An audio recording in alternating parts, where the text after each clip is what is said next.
I had never been abroad until I was 22. Seriously, all my friends were already showing off stamps from Turkey, Egypt, and the Czech Republic, while I sat at home scrolling through their photos on social media. And it wasn't really about the money. Well, not just the money. I was scared.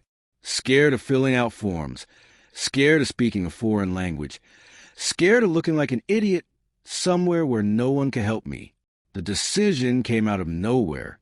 An old school friend wrote to me saying he was flying to Berlin for the weekend, and his second ticket was going to waste. A plane ticket. He asked if I wanted to tag along. And instead of coming up with 100 excuses, I suddenly said yes. I just went ahead and agreed. My heart was pounding like crazy, but there was no turning back. I started getting ready. Luckily, I already had my passport. I checked the expiration date 3 times, even though I knew it was valid. Then came the visa. For Germany, I needed a Schengen visa. I gathered all the paperwork, got my photo taken, and went to the visa center. The hardest part was filling out the application without a single mistake. I sat over for an hour, wiping sweat from my forehead. Once the visa was approved, I felt like a hero. A little sticker in my passport opened up a whole new world.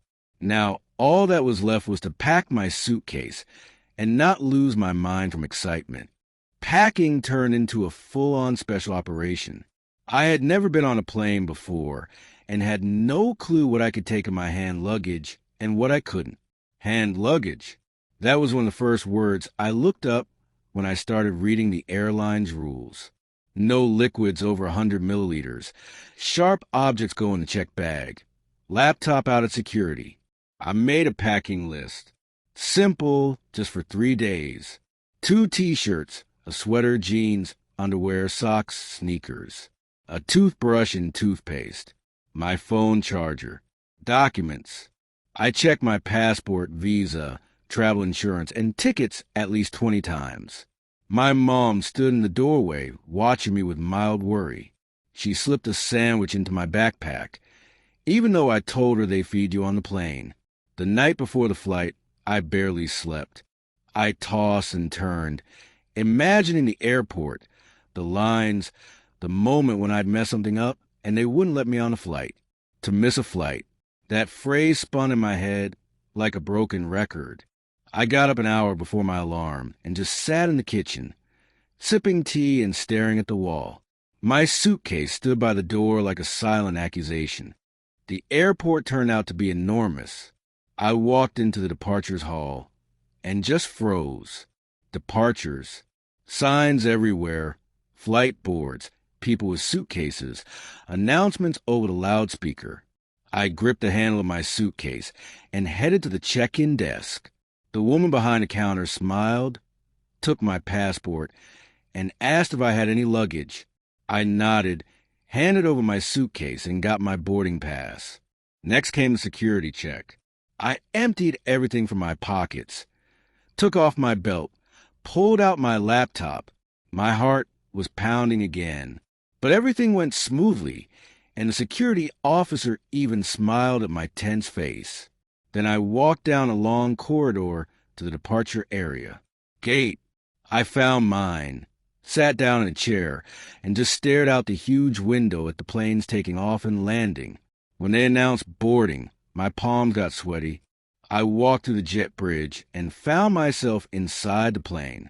A narrow aisle, rows of seats, the smell of plastic and coffee. I found my seat, buckled up, and closed my eyes. Takeoff. The plane shuddered, sped up, and lifted off the ground. My ears popped, but I was smiling like a little kid. I was flying. Berlin greeted us with a gray sky and a chilly wind. We left the airport and got on a train. I looked out the window and couldn't believe I was in a different country. Everything looked like my hometown, but slightly off. Signs in German. Different road signs, a different rhythm to the traffic lights. We rode into the center and got off at the station. The first thing we did was look for our hostel. I had booked it in advance, sweating over every line on the website. The receptionist spoke English, and for the first time in my life, I used my skills in real life. I said we had a reservation. He smiled, gave us the keys, and showed us the room.